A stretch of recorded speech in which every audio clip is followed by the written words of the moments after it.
Welcome back to Nick Lenz Comic Corner, Classic Lesson Non-Classics. It's episode number 30, 65, Doubleshot number 3459. Well, first we're discussing Firestorm Volume 3, Issues 17 to 32, which these are the last issues discussed for Firestorm Volume 3, along with a Green Lantern trade. Yep, we're talking about an actual trade this time. Yeah, it's Green Lantern Sector 2084. Except the trade skips an issue. I'll discuss that. So, in issue 17 to 32, in 17, we're introduced to Jason Rush's girlfriend, Gehenna, where basically this is a tie into Villains United, where he's kidnapped to be a power source for Secret Society suit villains. But then, of course, he breaks out and then, of course, works with Gehenna. We also found out she's 5 years old, though later on, apparently, he can't kind of able to date her. Thanks. Though he doesn't do anything with her per se because she's very young. Yeah. So, and she doesn't appear a lot throughout. She appears a good chunk of these issues, but not all of them. It seems like once it gets retitled to Nuclear Man, she starts to appear a little bit more. I mean, she appeared in 17, which basically was her debut appearance. But I thought it was really cool the fact that they, well, it's interesting this is a Villains United tie-in, which, by the way, there's another tie-in here. There's also a joke about Millennium. I didn't know it's actually a tie-in to Omega Project, because basically Jason Rush fights the Omax. You're like, oh, cool. Yeah, he does fight one. And it's only one issue. At 19, he meets Donna Troy for the first time. Thanks to introducing him, thanks to Firehawk. There's also a guy in this book, which you also meet Shift and Starfire. You think Shift, Starfire, are they the Outsiders? Because I think that Judd Winnick's Outsiders, I think they were just I think they were so active this period of time. Yes. Also being Jade. Yeah, we also have these issues where Firehawk meets up with this businessman who's son of a character from the previous line for the series, who kind of, and apparently also that Firehawk is now a senator, just like her late father. Yes. You're like, okay. Yeah, and she doesn't got Firehawk in these issues, which I thought was really cool. Walter Riley, in case you're wondering, he is no longer alive. He got killed in pages of Hawkworld. You're thinking, really? Yeah, Hawkworld killed off this character. Yeah, Osweiler killed him off for some reason. But locking up, basically, Firehawk wasn't the issue. But why in the world? I'm guessing that Osweiler must have got mentioned from Conway to kill him off because... Yeah, and you're probably thinking, like, why in the world would the writers of this line bring in Firehawk? Well... the simple answer is she was a supporting character from the first one, from the previous one of the series. So she's not in here very long. After 21, she's out of the book. But it was really cool meeting Donna Troy, and I'm surprised Jason Rush, the way he was written here by Stuart Moore. I'm like, and by the way, we actually have a panel where you can look up a Starfire, and he's like, "Wow, you're hot." I'm surprised, basically, it was written that way. And Donna also got, like, stars in her hair, which is kind of weird. And then we have another tie-in. Yes, a tie-in to, of all things, Infinite Crisis, where he's teamed up with frickin' Animal Man. We also have Bumblebee, Cyborg, Green Lantern, who turns out to be Alan Scott, Harold, Jade, Red Tornado, Shift, Supergirl, Starfire. And he's like, wow, I'm surrounded by a bunch of beautiful women. And apparently, the book takes place before Outsiders 31. When Katana joins the team. Well, that roster anyways. But by 21, basically, the cover itself is a homage to Crisis of Universe number 7. Yeah, and it's kind of weird that they have a homage to this one. So apparently this issue takes place between issues 3 and 4 of Infinite Crisis. Like, okay. 22 was the last one, called simply Firestorm. Yep. And also, in this period of time, he's met up with Martin Stein. Yeah, Mick is no longer attached to Firestorm Matrix. So, he is brought back here. I'm guessing because basically Stuart Moore wanted to include him. But he himself is also not here very long. He popped up at 17. He was here from 20 to 22. And then pretty much at 22, they stop having them merge and basically go back to Mick. Yes, kind of. Though he kind of transforms by himself. Though you're probably thinking, why is he retitled Nuclear Man after he's 22? Well, the simple reason is because of the 1 year time skip. Because, of course, as we see, did. And pretty much basically deals with a group called Dollies. Gehenna's not really here, but we do get a debut of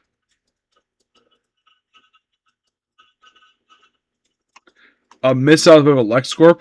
And then the very next issue of the book, he has another fight with frickin' Killer Frost. Well, Firehawk does. Yes, Killer Frost. Also, we're introduced to basically, like, at the end of the issue, her partner in crime, Mr. Freeze, which apparently they're an item, which is really weird given the fact this man was actually, well, technically still married, but his wife was no longer alive. It's kind of a weird duo because it's Killer Frost and Mr. Freeze.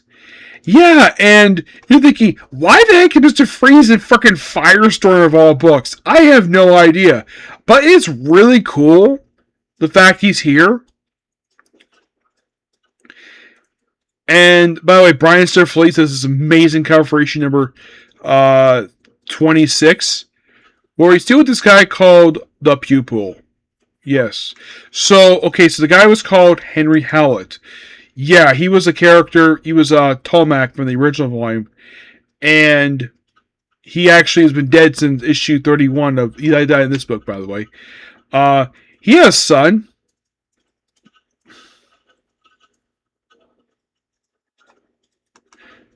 Yeah, which turns out basically was a fake. Yeah, I'll get to that. So, and then of course we still deal with the Pupil. And then we do the return of Mikhail Arterin, the Russian Firestorm. Yep. By the way, did you know this guy has a niece? Yes. She appeared mostly in Firestorm. Yeah, she appeared in basically the first one in Firestorm. Mm-hmm. Yeah, he comes back here.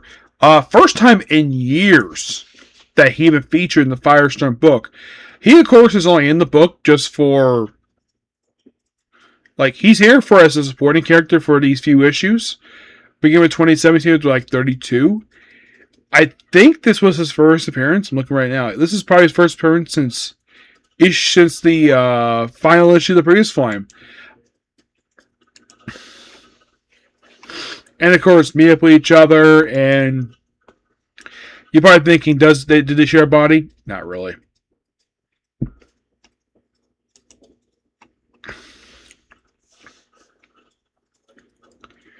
Yeah. And pretty much a lot of the issues is be able to fight with Tomahawk, which is the old villain from the first one of the book. And pretty much basically we kind of wrap up the story by issue 31 with Tomahawk, where they finally kill him off, and yeah, they kill off a character.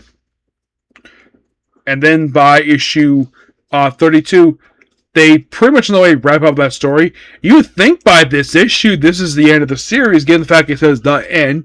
It doesn't say to be continued. But of course, book will continue for 3 issues under Dwayne McDuffie. Yes, he would do the last 3 issues of the book. Do not know the reason why he did this for. Why in the world they continue this? Like, did they come out the very month? No. Basically, the book itself was... The next issue didn't come out for several months. Yeah, it didn't come out until like 2 months later, where they resumed the book for a few issues, where I'm also put it's a tie-in to Death of New God with New Gods, and then the book ends. Which I've taken a couple of issues already, thanks to the Dwayne McDuff book. But in the case of this book as a whole, really good. Stuart Moore did a great job writing these issues, and you could definitely say about 32, yeah, the book is basically wrapped up at this point, but the book itself was all, you could think of this book also as a partial love letter to the previous volume for the book, given how really good that volume was. Yeah, that's why I feel like, yes, the book basically did go through a few different writers, change the tone for the book. The book itself was still really good, in my honest opinion. And this wraps up Firestorm for a while until the trade comes out for the most recent volume of Firestorm. Yes. By the way, next volume, Firestorm, when I come on to 4 years later with the Fury of Firestorm, the Nuclear Man, which lasted for 20 issues. Yes, 20 issues. Where, get this, it was initially started by Gail Simone. Yes, she started the book with Eat Defense Skyver, though she left after the opening story arc. But after, now the whole thing is like, oh, let's have Jason Rush and Jason Rush and Reiner become separate Firestorms, and they merge into this, like, how should I put this? They merge into pretty much basically like a big Firestorm monster, but then after issue 0, they kind of fixed it because they kind of fixed it where no longer the separate Firestorm, and basically they kind of like be merged. And basically it's one Firestorm. Yeah. And it's like that for the beginning of the run. And then the book gets canceled. Yes. And what happened to the book after? What happened to the character afterwards? He briefly joined the JLA. Well, Justice League anyways. Until he got stuck in the stuff following Forever Evil, where the Justice League got stuck in the Firestorm Matrix. That was explained Forever Evil. And then Jared Kalman came back, the book in 2016, actually more like 2015 for Legend of Tomorrow, which he had fixed the problem with having Jason Rush and Reiner become Firestorm, so he fixed it by switching out Jason Rush with Martin Stein, basically restoring his version of status quo with Firestorm. So Jason Rush was no Firestorm at that point, and currently now he's basically... I'll be right back.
Now they continue. Apologies about that. Nature calls. So, oh yeah, almost forgot to mention before continuing with stuff with what happened with New 52. So what happened with Jason Rush after his book wrapped up?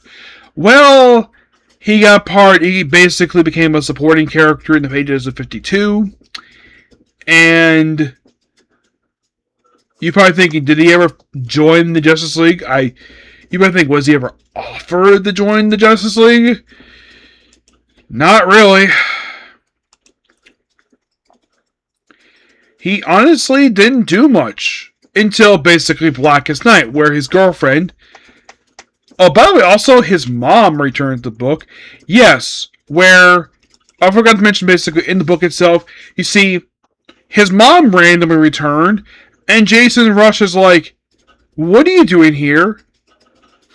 Yeah, this is one of those weird cases where the mom abandons the family. The reason? Never really explained. And she calls him Jay. And Jason's like, no one calls me Jay. And basically, he does not want her here. And they reference, believe it or not, I kid you not, they reference the big hurricane. What big hurricane are they talking about? Because she went to New Orleans. And what hurricane hit basically the city in real life? Hurricane Katrina. Which were pretty devastating for the city. Though city itself is fully recovered since then. But yeah, she's kind of back, and well, it's almost like he wants nothing to do with his mom. It's like he doesn't like fine with his dad, but his mom is like, yeah. What happened to his partner Mick Wong? Well, he got killed off in the crisis. Yeah. And then Johanna, she kind of in a way after Ryan Raymond's after in the book, she basically hung around with Firestorm for quite a while after the book wrapped up. She later appeared in Justice League.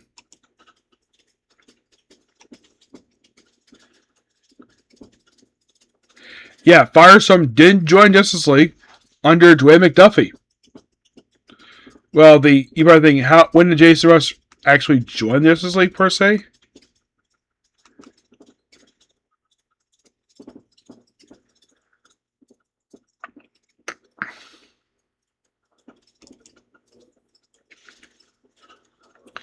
Well, he officially joined Justice League with issue 15. Well, yeah, 15 is when he officially joins the roster, and he's there until roughly 57. He is back 59, but mostly put, he basically kind of became part of this new Justice League, which also involved Super Chief. It didn't really go anywhere at all, and after his tension with Justice League wrapped up, he didn't do much until Blackest Night, where Rodney Raymond came back to life and murdered his girlfriend. And then he became Deathstorm. And then Martin's son gets killed off in Brightest Day afterwards. Yes.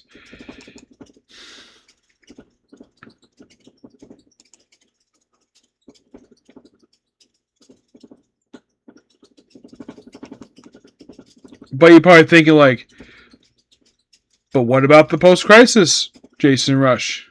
The post-Flashpoint, excuse me. He didn't do much. Sadly.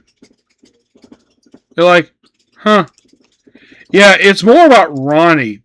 Yeah, he was even part of basically, if I remember correctly, I think he was also an integral part of all books 52's Future's End. Well, that version doesn't count because that's an alternate version of him. Yeah, though Jason Russ himself, he doesn't do much anymore per se. They basically, Conway pretty much retired the character. My guess is because it wasn't his Firestorm.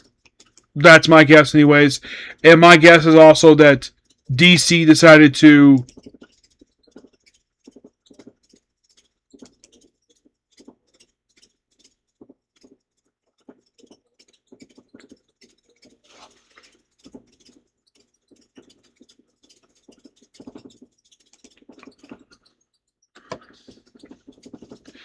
yeah. So, but Rodney Raymond himself basically would still be active. Yeah, still active to this very day. Yeah, currently featured in his own another mini-series, Fury of Firestorm Volume 2, which is technically in a way like the third volume. It is the first volume he's had, first book he's had of his own, that's his name, since like 2013. So it had been 13 years, but glad the fact that basically Jeff Lemire got a chance to write him. But that's also kind of it for Firestorm. Yeah. So, next in contact with Firestorm is when that Firestorm trade comes out. But now to move on to Green Lantern of Sector 2084.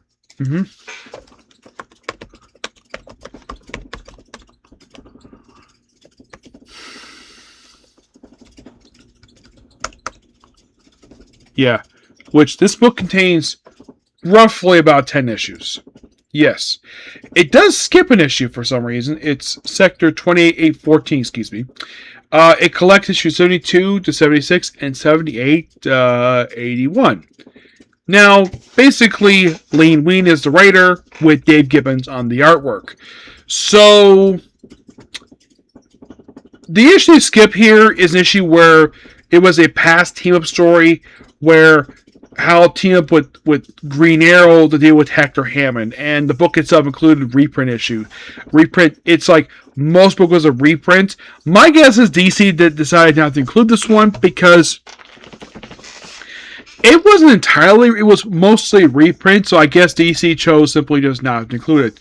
So, Hal Jordan makes a plea to the Guardians, which you refer to as the Masters, later on refers to the Guardians, to please on return to Earth. And I think he learned something to basically kind of make a good plea to him. And eventually, of course, basically, he is allowed to return to Earth. When he arrives back on Earth, he sees Carol make out with another man. Who is this man, per se? Never really explained. But yeah, he's back on Earth now. And he, of course, goes back to Ferris Aircraft.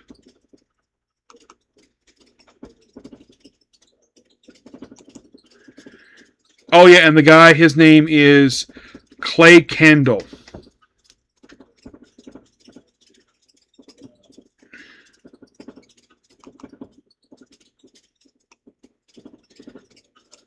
Yeah, and they clear up basically stuff with that.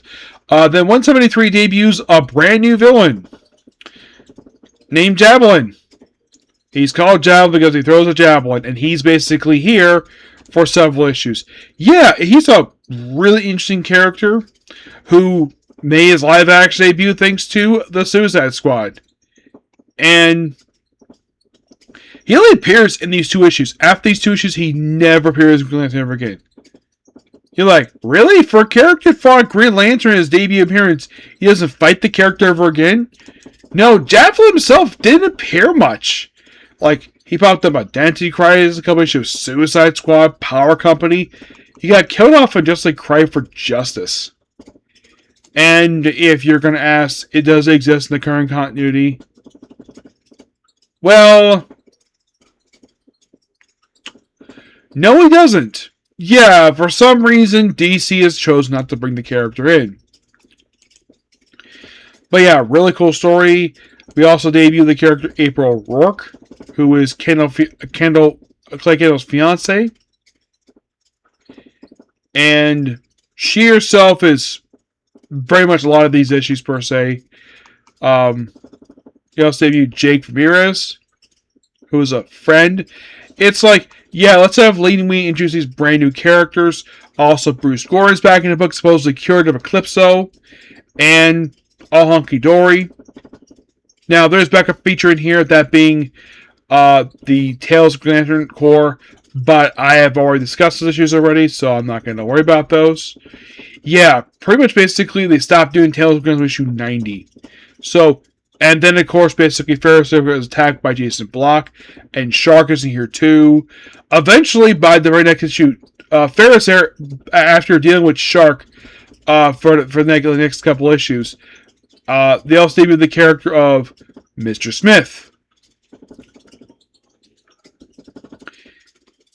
Yeah, and they also have Predator pop up in here. Yes, Predator pop up. He pops up in 178 in his male form, and he thinks Carrie Ferris is sweet, so he decided to give her a smooch on the lips. Yeah, he kissed her on the lips. Yeah, Predator.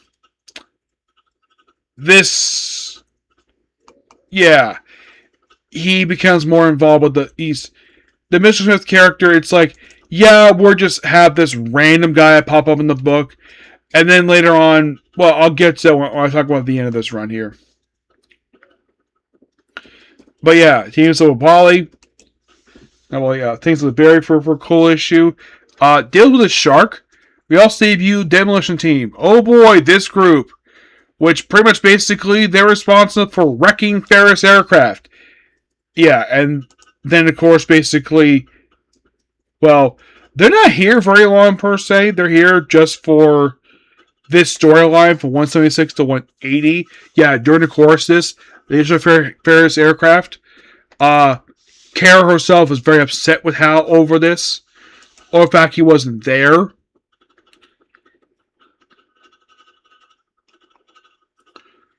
Oh, but and of course Hal was basically just sent to another planet. And by 180, Kara is upset with them for destroying Ferris aircraft. So, and then of course Hal makes a decision. He officially resigned from the Green Lantern Corps, which he does in 181. And he remained gone from the Corps for a little while. He does return prior to the book, this volume ending. But just change direction, per se. Yeah. But yeah, he quits. And, well, the character Jason Block, who had been like a recurring villain for this book, they finally have him die.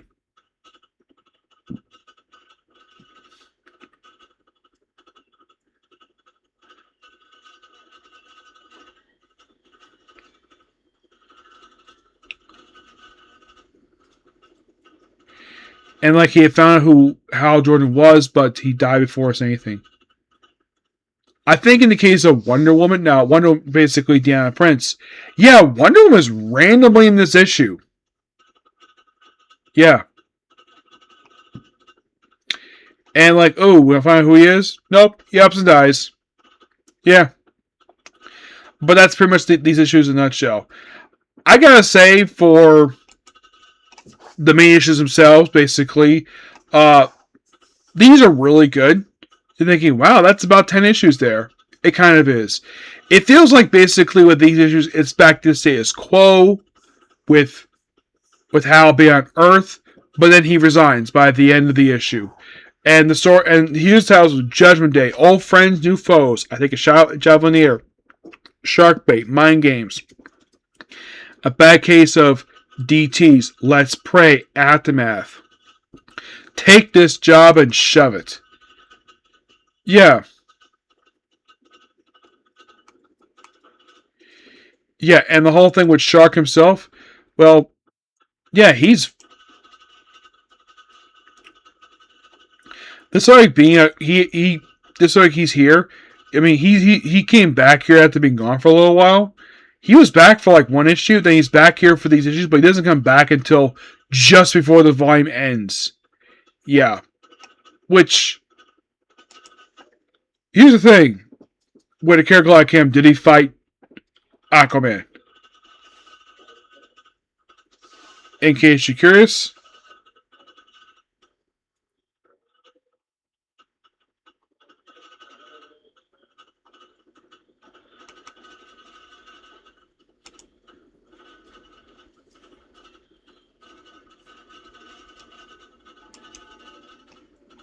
He does. Yeah. Let's go at him, but yeah. I give Green Lantern Sector 2814, this trade, a 9 out of 10. I give for 177 I give it an 8. I can see why basically to skip this one. By the way, the very next volume, this one also skips an issue. You're thinking, really? It does? What's the reason for the skip? Well, that's because 184, the issue that's not there, the reason why this issue is skipped, because it's a reprint. You're thinking, like, a reprint in the 80s? Yes. For some weird reason, they decided to... Now, the thing is, on the cover, John Stewart's in the cover, but he's not in the book. No, he's not. It is kind of weird that we have to basically do that, but yeah. But there's going to be about 2 more trades of this left to go, but we're getting a new Lantern in the next volume. Who is it? John Stewart. Yeah, and he remains the Lantern for a little while. Yeah, but we're basically going to get toward the very end, really. So we have roughly 2 more trades left. But in case you're curious, does Lee Ween stay with the next trade? He does. When does he leave? You'll find out and see. Yep. So yeah, that's pretty much it for the video. Please make sure to like, comment, subscribe to notifications. So, next up, basically we have is, well, I probably have to save it for tomorrow because it's almost 11 o'clock. I'll probably go ahead and watch it. Go back to the Onisun Newbie Adventure, okay? Bye.